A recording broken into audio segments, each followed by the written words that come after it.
कार्तिक महात्म षष्ठ अध्याय। आउ कहती ब्रह्मांक कुमार शुण राजन धर्म सार, कार्तिक व्रते जहा अच्छी हविष्य अर्थे जहा इछि। ए षष्ठ अध्याय प्रसंग होची कार्तिक व्रतरे कौन खाद्य पदार्थ भोजन करिवे। आ ब्रह्मांक वचने विहित जे विष्णु प्रिय महाव्रत, आत्मार कारण विचारे जे जन पालिब संसारे। मधु मांसादि जे आमिष, कोलथ मसूर जे मांस, कावर्तिका आदि कंटा फल, कुष्मान आदि मधुराण, अगस्ती विनु जेते साकी, कार्तिके न भक्षिब व्रती। लेंबु जम्बाल बहु बीजी, मूला कोकोड़ा कर्क भेजी, जल एरंड रस भेनी, कार्तिके अंगरे न घेनी। बोलो अंधे कबार हरिवो। कार्तिक मासरे सात्विक भोजन करिवो, निरामिष भोजन करिवो, अल्प कथा कहब, विष्णु को चिंतन करिवो, सत्संग जीव, संध्यारे दीपदान देव, तुलसी सेवा करिवो, ब्राह्मण सेवा, अतिथि सेवा, ए सब कार्तिक मासर नियम। आउ अजा महिषी बेनी क्षीर, कार्तिके न करे आहार, तांबूल आदि मुखवास भक्षणे अति बड़ दोष। निंद द्रव्य बा उच्चिष्ट दग्ध पदार्थ अप्रतिष्ठ, विष प्रयोग द्रव्य जेते सर्ववर्जित महातोषे। कहले अजा महिषी बेनी क्षीर, ए मासरे जो क्षीर माने महिषी क्षीर पीबेनी, अजा माने छेली क्षीर पीबेनी। पुनश्च तांबूल मुखवास आगु खाइबा मना। निंदित द्रव्य जो द्रव्य निंदा करा जाइछि बा जो उच्चिष्ट खराब भल नुहे आपन को खाइबा पई, ताकू आपन को वर्जन करिवे। मिथ्या वचन निंदा जल, कार्तिक वर्जित सकल, चंडाले कथा न कहिब, स्त्री संसर्ग न करिब। शयने नईछिब संग, न देखि कूट नट रंग, वृक्ष आरोहण न करी, अथल जले न पहरी। भुजंगे न करिब क्रीड़ा, जेणे आत्मा लागे पीड़ा, तेणे नोहिब परवेश, न करी पर पाके क्रास। एते वर्जित करी नित्य, पुणी करिब जेबा कृत्य। बोलो आनंदे कबार हरिबो। मिथ्या कहबनी, कार निंदा करिब नाही, पानी अकाध जल प्रवेश करिब नहीं, वृक्षरे चढ़िब नहीं, स्वामी स्त्री संपर्क रखिब नहीं, एवं कूट कपट कथा कहब नहीं, राशिक तामसिक लोक संगे मिशब नहीं। ये हूँ कार्तिक व्रतर नियम। से कथा शुणी एक चित्ते विशेष एकादशी व्रते, पुणी उत्तम स्थाने बसी राम गोविंद नाम घोषी। उच्चे संजोग ई दीप, किस कहवा तार तप, शपथ जनु पाप राशि, तृतीय संवत्सरे नासी।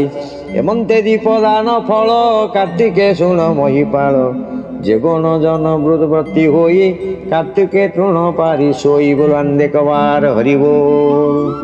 भगवान नारद कहउछंती पृथुराजन, नारद पृथुराजन कहउछंती, शुण पृथुराजन, संध्या बेले आउ जागर जाली संध्या काले, बसाई देव तांको आले। नहिले तुलसी अग्रते, दीप बसाई शुद्ध चिते।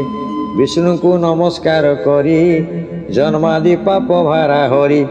गोविंद संगे संग होई, वैकुंठ भुवन को जाई।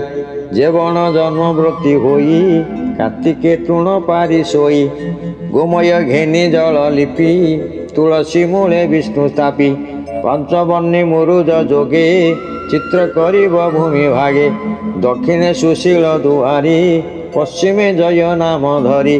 विजय स्थापिब उत्तरे, मंडप लिपिब भीतरे। गोविंद नाम धरी निते, उत्सव वाद्य नृत्य गीते। हेमंत बंचिब सर्वरी, निशि प्रभावे स्नान करी। तिल पायस दधि रसे, अनल पूजिब संतोषे। व्रत दक्षिणा विप्रदेव, मेलानी मागी गृहे जीव। जहा कार्तिके थिब छाड़ी, जतने प्रकारे ता लोड़ी। भिआई अनुक्रमे द्रव्य, विप्रे भोजने समर्पिब। आरे कदिन आदि मासे, कार्तिक व्रत अवशेषे। प्रतिपादन निज गृहे, बंधु कुटुंब धरी रहे।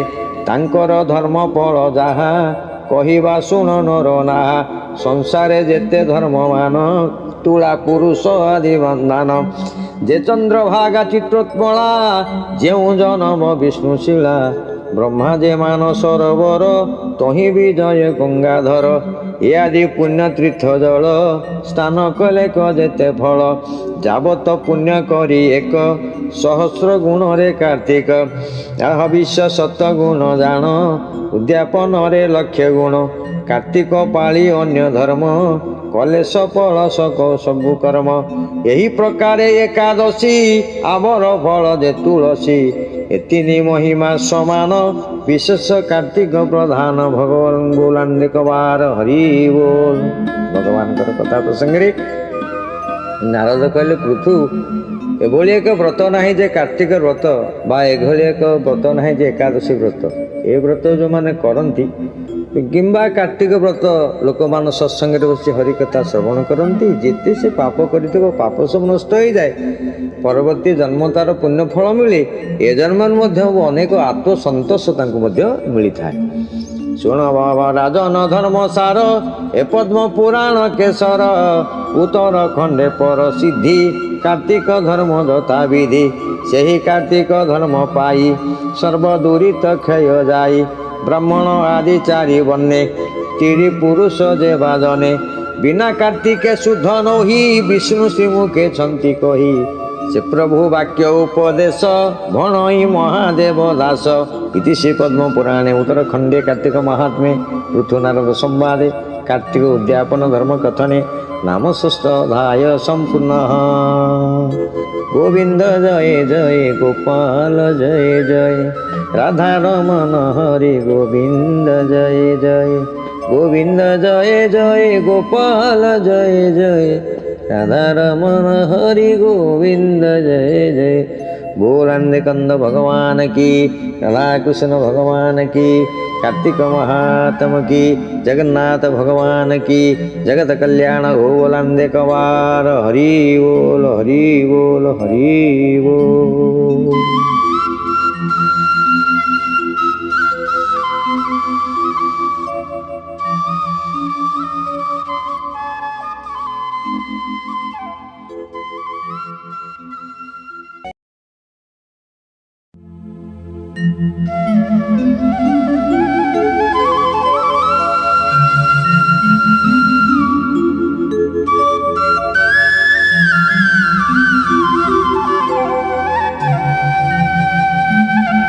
जय जगन्नाथ। कार्तिक महात्म सप्तम अध्याय आज प्रसंग सप्तम अध्याय इंद्रंकर गर्भ जलंधर जन्म।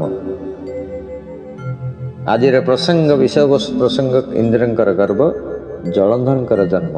पृथुरुवाच पृथु नारद संवाद नारद वाक्य कन्या शुणी कार्तिक धर्म मने गुणी श्री एकादशी व्रत रीति जानिबे जाऊँ उत्पत्ति तुलसी महिमा कथने शुणी संशय राधा मने किंपा कार्तिक उद्यापन तुलसी मूले दीपदान विशेष तुलसी सेवने असंख्य धर्म दीपदान बोलांदे कवार हरि बोल।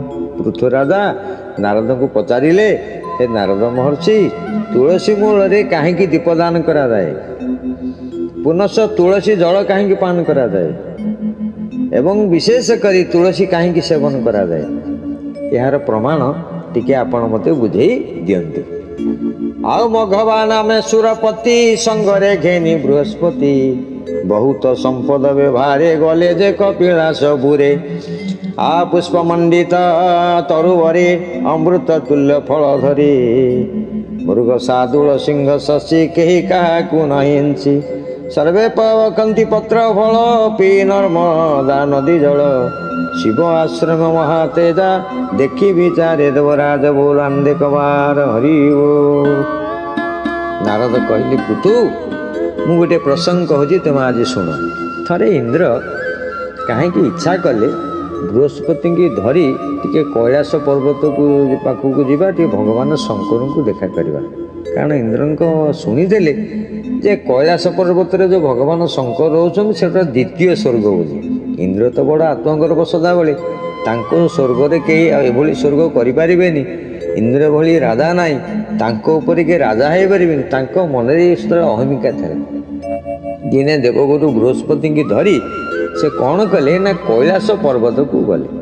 କୈଳାସ ପର୍ବତରେ ଦେଖିଲେ ଭଗବାନ କୈଳାସ ପର୍ବତର ସୁନ୍ଦର ବ୍ୟବସ୍ଥା ଦେଖିଲେ। ଆଉ ପରସ୍ପର ଭିତରେ ହିଂସା ନାହିଁ, ପରସ୍ପର ଭିତରେ କଳହ ନାହିଁ, ସୁନ୍ଦର ପରିବେଶ ପରିପାଟି ଦେଖିଲା ପରେ ସେ ଖୋଜିଲେ ଶଙ୍କର ଭଗବାନ କେଉଁଠି ଅଛନ୍ତି। ସେ ସମସ୍ତେ ଦେଖିଲେଣି କିନ୍ତୁ ଶଙ୍କର ଭଗବାନଙ୍କୁ ଦେଖିପାରୁନାହାନ୍ତି। ଈଶ୍ୱର ସମ୍ପଦର ମୂଲ୍ୟ ତିନି ଭୁବନେ ନାହିଁ ତୁଲ୍ୟ, ବାସବ ଆଗମନ ଜାଣି ଦ୍ୱାରେ ବସିଲେ ସୁର ପାଣି।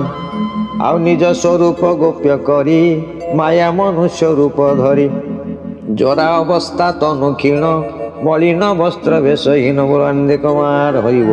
ଭଗବାନ ଶଙ୍କର ଜାଣିପାରିଲେ ଯେ ବାସବ ଇନ୍ଦ୍ର ମନରେ ଗର୍ବ ଅହଙ୍କାର ବହି ମୋତେ ଦେଖା କରି ଆସିଛି। ତେଣୁ ଶଙ୍କର ଭଗବାନ ତାଙ୍କୁ ଦେଖା ନ କରି ଗୋଟେ ଜରାଜୀର୍ଣ୍ଣ ଅବସ୍ଥା ବୃଦ୍ଧ ଶରୀର ହୋଇ ଗୋଟେ ମାନବ ଶରୀର ରୂପ ଧାରଣ କରି କୈଳାସ ପର୍ବତ ଶଙ୍କର ଭଗବାନଙ୍କ ଦ୍ୱାର ଦେଶରେ ସେ କ'ଣ କଲେ, ସିଂହ ଦ୍ୱାରରେ ଜରାଜୀର୍ଣ୍ଣ ଅବସ୍ଥାରେ ବସିଲେ। ବୃହସ୍ପତିକି ସାଙ୍ଗରେ ଧରି ଇନ୍ଦ୍ର ଚାରିଆଡ଼େ ଖୋଜୁଛନ୍ତି ଶଙ୍କର ଭଗବାନ କେଉଁଠି ଅଛନ୍ତି ମୁଁ ଦେଖିବି। ଆଜ୍ଞା ଏତିକି ବେଳେ ଦେଖିଲା ବେଳକୁ ଦୁଆରେ ସେ ବସିଛନ୍ତି। ସେତିକିବେଳେ ତାଙ୍କୁ ପଚାରିଲେ, ତୁ କେଉଁ ଗର୍ବେ ବସି ଅଛୁ, କଥା ନ କହୁ ଆମେ ପୁଛୁ। ଚାଏ ରାଜସ ଗୁଣେ ସଚିନା ରୁଦ୍ରଙ୍କୁ ପ୍ରହାରିଲେ ତାହା, ସେ ବଜ୍ର ରଜ ଗୁଣେ ପଡ଼ି ଶୁଭିଲା ଯେନେ ଘଡ଼ଘଡ଼ି ବୋଲାନ୍ତେ କବାର ହରିବ। ଯେ ଦୁଆରେ ବସିଥିଲେ ସଦରୂପୀ ଭଗବାନ ଶିବଙ୍କର ସ୍ୱରୂପ, ତାଙ୍କୁ ବାରମ୍ବାର ପଚାରିଲେ ମାନେ ଇନ୍ଦ୍ର। ଇନ୍ଦ୍ର ଯେତେବେଳେ ପଚାରିଲେ ସେ କିଛି କହିଲେନି। ଏ ହଠାତ୍ ତାପରେ ଗୋଟେ ବଜ୍ର ପ୍ରହାର କଲେ। ବଜ୍ର ଯେତେବେଳେ ପ୍ରହାର କଲେ ସେଇ ଜରାଜୀର୍ଣ୍ଣ ଅବସ୍ଥାରେ ଥିବା ମାନବଟି ନିଜେ ସ୍ୱୟଂ ଭଗବାନ ଶଙ୍କର ତାପରେ ଉତ୍କ୍ଷିପ୍ତ ହେଲେ ବା କ୍ରୋଧ କରିଲେ ବା ସେ ପାଖରେ ଠିଆ ହେଇଗଲେ। ଆଉ କଣ୍ଠ ଦିଶିଲା କୃଷ୍ଣ ବର୍ଣ୍ଣ ନିଜ ସ୍ୱରୂପ ତ୍ରିଲୋଚନ, ବାସବ ଆଗେ ହେଲେ ଉଭା ବିରାଜ ଅଙ୍ଗ ଜ୍ୟୋତି ପ୍ରଭା। ଆଉ ଇନ୍ଦ୍ର ରକ୍ଷଣ ବୃହସ୍ପତି ଶିବଙ୍କୁ ଚାହିଁ କଲେ ସ୍ତୁତି, ଅନଳ ତେଜ ଭୟ ପାଇ ଲୁଚିଲା ଗୁରୁ ପଛେ ଯାଇ ବୋଲାନ୍ତେ କମାର ହରିବ। ଭଗବାନ ଶଙ୍କର ଦେଖିଲା ପରେ କ୍ରୋଧ ହୋଇଗଲେ। ଆଉ ଏତେ ଜୋରେ ସେ କ୍ରୋଧ ହେଲେ ଶଙ୍କର ଭଗବାନଙ୍କୁ ଦେଖି ଇନ୍ଦ୍ର ଭୟଭୀତ ହେଇ ଦେବଗୁରୁ ବୃହସ୍ପତିଙ୍କ ପଛପଟକୁ ଚାଲିଗଲେ, ଲୁଚିଗଲେ। କାରଣ ଜାଣିଲେ ଭଗବାନ ଶଙ୍କରଙ୍କ ତେଜରେ ମୁଁ ଆଜି ନଷ୍ଟ ହେଇଯିବି। ବୃହସ୍ପତି ବାଚ। ସେତିକିବେଳେ ବୃହସ୍ପତି କ'ଣ କଲେ, ଜଗତ କଲ୍ୟାଣ ପାଇଁ ଶଙ୍କର ଭଗବାନଙ୍କ ଆଗରେ ହାତ ଯୋଡ଼ିକି ପ୍ରଣିପାତ ଜଣାଇଲେ। ସେ ତ ଆଶୁଦୋଷ, କ୍ରୋଧ କରିଥିବେ, ରାଗିଥିବେ, ବିରକ୍ତି ହେଇଥିବେ। ଯଦି କିଏ ତାଙ୍କୁ ସନ୍ତୋଷଜନକ ସ୍ତୁତି ସ୍ତବନ ମନ୍ତ୍ର ଉଚ୍ଚାରଣ କଲା ସେ ସାଙ୍ଗେ ସାଙ୍ଗେ ଶାନ୍ତି ହେଇଯାଆନ୍ତି। ତୁ ଯେବେ ନ କରିବୁ ତ୍ରାହି ଆଉ ରକ୍ଷକ ଅଛି କାହିଁ, କରୁଣା କର ତୋ ମହିମା ଇନ୍ଦ୍ର ଅପରାଧ କର କ୍ଷମା। ଏତୁ ଅନ୍ତରେ ଶୁଣ ନୃପ ଈଶ୍ୱର ଦେହୁ ଦେହୁ ତାପ, ଜାତ ବାଳକ ରୂପ ଧରି କାନ୍ଦଇ ଘୋର ରାବ କରି। ଧ୍ୱନି ଶୁଭଇ ତିନି ପୁରେ ଶୁଣି କମ୍ପନ୍ତି ସୁରନରେ ବୋଲାନ୍ତେ କମାର ହରିବୋଲ। ଭଗବାନ ଶଙ୍କର କ'ଣ କଲେ, ତାଙ୍କ କ୍ରୋଧକୁ ଶାନ୍ତ କଲେ। କିନ୍ତୁ ତାଙ୍କ କ୍ରୋଧରୁ ଯେଉଁ ପଡ଼ିଥିଲା କ୍ରୋଧ, ସେ କ'ଣ କଲା ନା ସେ କ୍ରୋଧ ରୂପ ତାଙ୍କର ଯାଇକି ଗୋଟେ ରେତ ବିନ୍ଦୁ ଯାଇକି ସମୁଦ୍ରରେ ପଡ଼ିଥିଲା। ସେଇ ଯେଉଁ ଅଗ୍ନି ରୂପକ ସମୁଦ୍ରରୁ ଗୋଟେ ପିଲା ଜନ୍ମ ହେଇଥିଲା। ସେ ପିଲାଟି ଜନ୍ମ ହେଲା ପରେ ବିଲକୁଲ ତୁନି ହେଲେ କାଲି କାନ୍ଦିଲା। ଯେତେ ଦେବାଦେବୀ ବୁଝେଇଲେ, ବରୁଣ ଆସିକି ବୁଝେଇଲେ, ସେ ତୁନି ହେଲାନି। ତାପରେ ସ୍ୱୟଂ ବ୍ରହ୍ମା ଆସିକି ପହଞ୍ଚିଲେ। କ'ଣ ଗୋଟେ ପାଣି ଭିତରେ ସମୁଦ୍ର ଭିତରେ ଗୋଟେ ପିଲା ପଡ଼ିଛି, ସଦାବେଳେ ସେ କାନ୍ଦୁଛି। ଜାତ ବାଳକ ରୂପ ଧରି କାନ୍ଦଇ ଘୋର ନାଦ କରି, ଧ୍ୱନି ଶୁଭଇ ତିନି ପୁରେ ଶୁଣି କମ୍ପନ୍ତି ସୁରଣରେ। ତୁରନ୍ତ ହୋଇ ସର୍ବଜନ୍ତୁ କେହି ନ ଜାଣିବେ କିସ ହେତୁ, ସ୍ତମ୍ଭିତ ବାରାନିଧି ପାଣି ଜଳଧି ରାଜା ତାହା ଶୁଣି। କ୍ରୋଧ ନିବାରିବାକୁ ମନ ବାଳକେ କରଇ ରୋଦନ, ଆରୋହୀ ମରାଳ ବାହନେ ପ୍ରବେଶ ସିନ୍ଧୁ ସନ୍ନିଧାନେ ବୋଲାନ୍ତେ କମାର ହରିବୋଲ।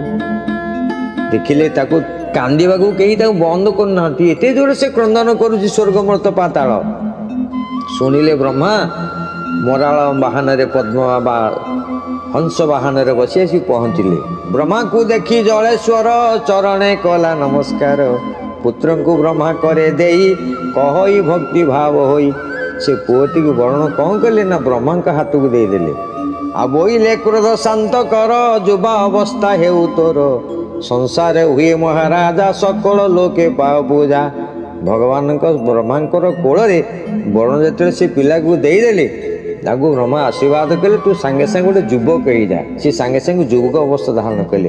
एमंत कही बाके बोध कुमरे शांत कला क्रोध तुम्हें माने दी एक जणे मोते समर्पे मंत्री बणे से मोते कहू राजनीति जेबे प्रसन्न वेदपति सागर सुत वाक्य बही चिंतिले शुक्र मुनि तुही बोलान देखबार हरि बोल। से भगवान ब्रह्मा से जलरू जन्म होइथारु ता ना देले जलंधर कहले तो ना आदितारू जलंधर है तू सांगे सांगे एठी यौवन प्राप्ति हो जा से सांगे सांगे बड़ हो गले से पचारा जे मु एका रही मो सांगे आउ जन क्या दिंतु से ब्रह्मा कौन कले शुक्राचार्य को मंत्री पदर से अवस्थापन कले। सागर सुत वाक्य बिही चिंतिले शुक्र मुनि तही पशणे ब्रह्मा अग्रत आसी मिलिले भृगुसुत बोलती शुण शुक्रपति तुझे सकल गुणे ख्याति सिंधु सुत कु जलंधर भट्टमंडले राजाकर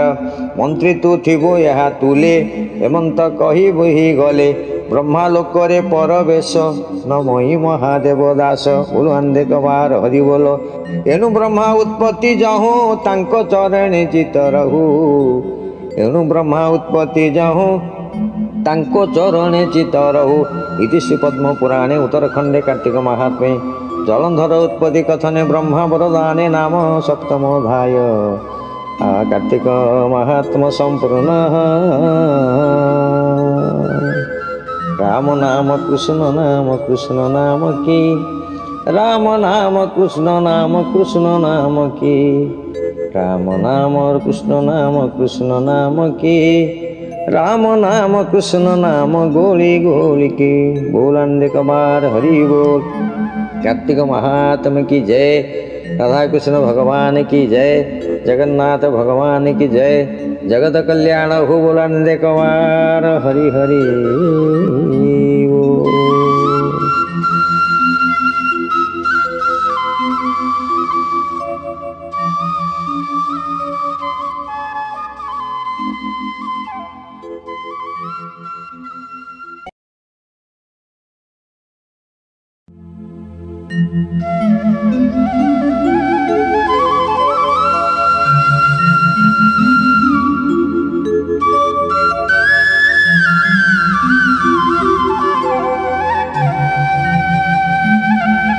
जय जगन्नाथ। कार्तिक महात्म अष्टम अध्याय से प्रसंग पृथु नारद संवाद। अष्टम अध्याय प्रसंग अच्छी देवलोक गोपन। सुन राजन ब्रह्मज्ञानी ब्रह्मा वचने शुक्र मुनि जलंधर को करी पूजा सिंधु देश रे कले राजा अनेक संपद व्यवहारे रहिले सिंधुक नगरे से राजा जात्र रुद्रंशे विशेष इंद्र पद से असुर नारायण डरे लुचि जे थिले तलपुरे से सर्व शुक्र आदेशे मिलिले जलंधर पास बोलान देखबार हरि बोल। सिंधु राजन जलंधर आउ जलंधर जेते सहपाठी असुर मान थे विष्णु को भय करी सब पाताले लुचि थे। आतिक बेले जलंधर पचारा तांकर मंत्री शुक्राचार्य को कहले हे शुक्राचार्य आपण मो वंशर किए कोटी अच्छा आपण जनातु। कहले विष्णुकर चक्र को भय करी समस्त असुर माने पाताले लुचिक अच्छा। आपण जेहेतु दानवकूल राजा है देश राजत्व बा राजन हेलेनी तेणु समस्त आउ परिचार माने आपणकर जाति भाई कुटुंब माने आसिक आपन को साक्षात करिवे।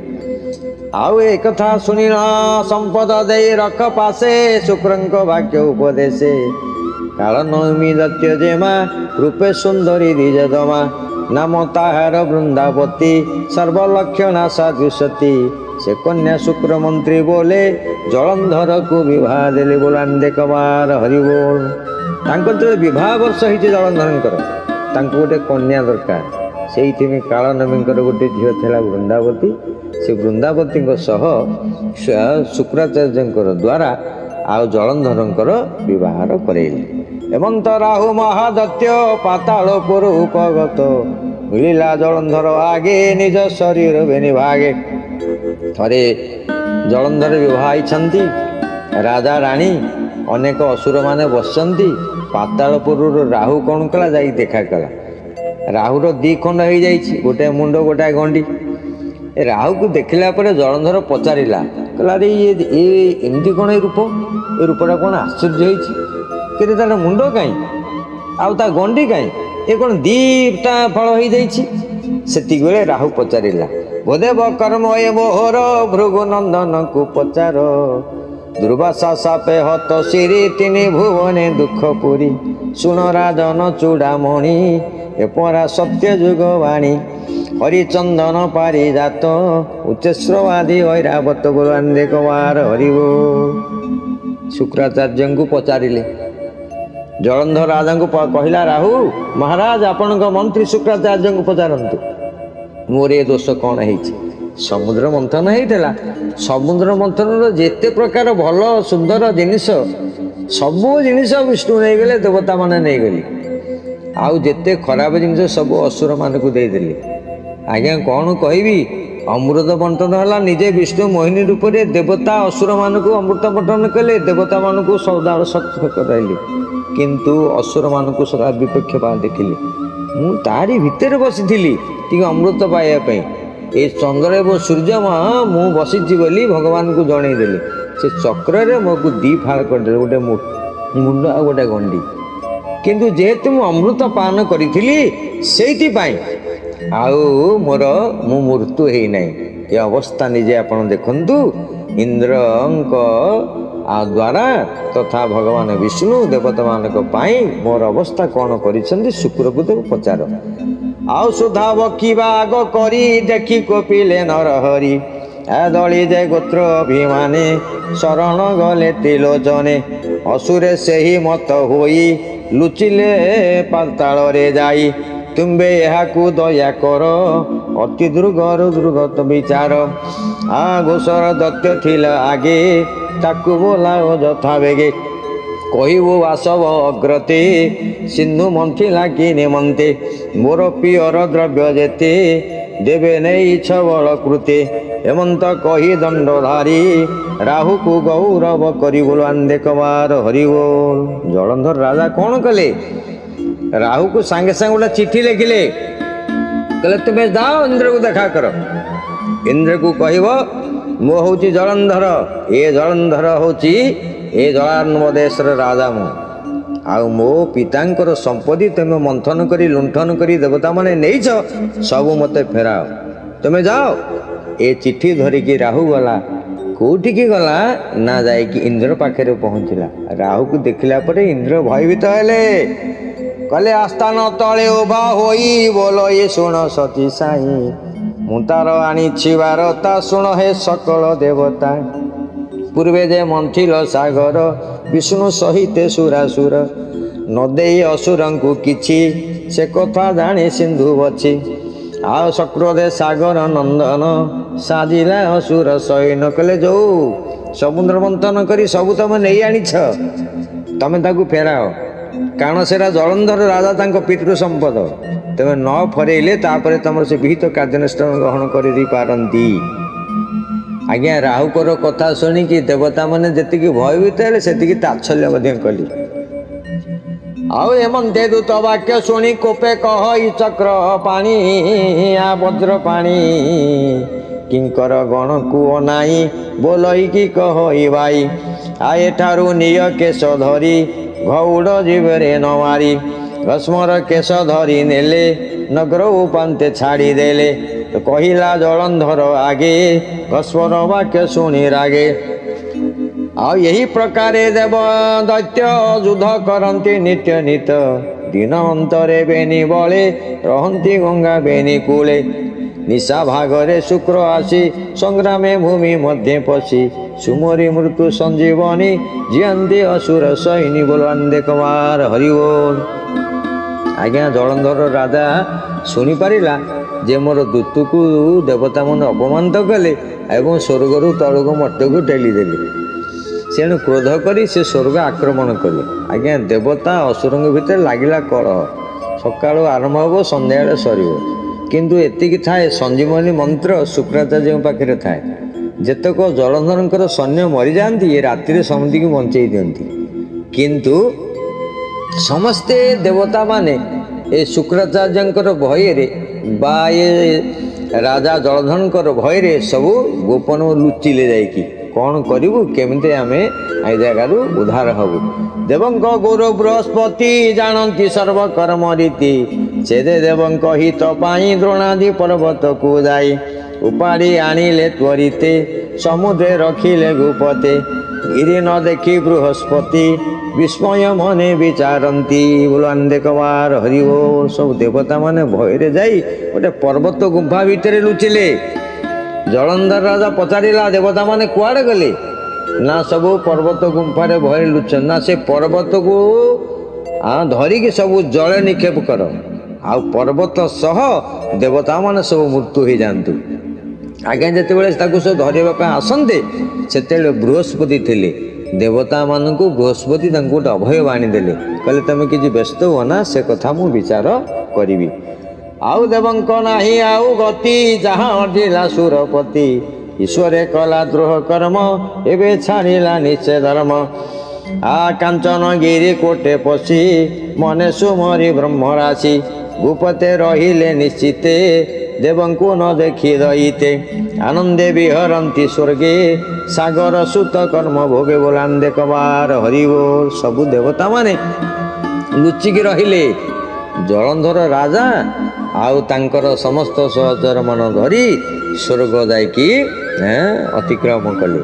ଆଉ ସ୍ୱର୍ଗ ସୁଖ ପାଇବା ପାଇଁ ମନରେ ଆଶା କରି ସ୍ୱର୍ଗ ସେ ବିଜୟ ଲାଭ କଲେ। ଆଉ କାଞ୍ଚନଗିରି କୂଟରେ ସବୁ ସମସ୍ତେ ଦେବତାମାନେ ଲୁଚିକି ରହିଲେ। ମନେ ମନେ ଭଗବାନଙ୍କୁ ଚିନ୍ତନ କଲେ, ପ୍ରଭୁ ଏଥିରୁ ରକ୍ଷା କର। ଆନନ୍ଦେ ବିହରନ୍ତି ସ୍ୱର୍ଗେ, ସାଗର ସୁତ କର୍ମ ଭାଗେ। କାରେଣୀ ଦେଲେ ତିନି ପୁରେ, ଦେବେ ଲୁଚିଲେ ପ୍ରାଣ ଡରେ। ବିପଦେ ଖଣ୍ଡିବା ନିମନ୍ତେ, ମନରେ ବେଶୀ ଲକ୍ଷ୍ମୀ କାନ୍ତେ। ସେ ପ୍ରଭୁ ସର୍ବ ଅନ୍ତର୍ଯ୍ୟାମୀ, ଦେବଙ୍କ ଦେବ ଦେବ ସ୍ୱାମୀ। ସକଳ ଲୋକ ପରେ ବାସ, ନମଇ ମହାଦେବ ଦାସ। ଇତି ଶ୍ରୀପଦ୍ମ ପୁରାଣେ ଉତ୍ତରଖଣ୍ଡେ କାର୍ତ୍ତିକ ମାହାତ୍ମ୍ୟେ ଦେବଲୋକ ଗୋପନ ନାମ ଷ୍ଟମୋଧ୍ୟାୟ ସମ୍ପୂର୍ଣ୍ଣ। হরিনারায়ণ গোবিন্দে, কৃষ্ণ নারায়ণ গোবিন্দে। হরিনারায়ণ গোবিন্দে, কৃষ্ণ নারায়ণ গোবিন্দে। রাম নারায়ণ গোবিন্দে, কৃষ্ণ নারায়ণ গোবিন্দে। হরিনারায়ণ গোবিন্দে, কৃষ্ণ নারায়ণ গোবিন্দে। बोले राधा कृष्ण भगवान की, जगन्नाथ भगवान की, कार्तिक महात्मा की, जगत कल्याण हो। बोलान देखवार हरि बोल हरि बोल हरि बोल।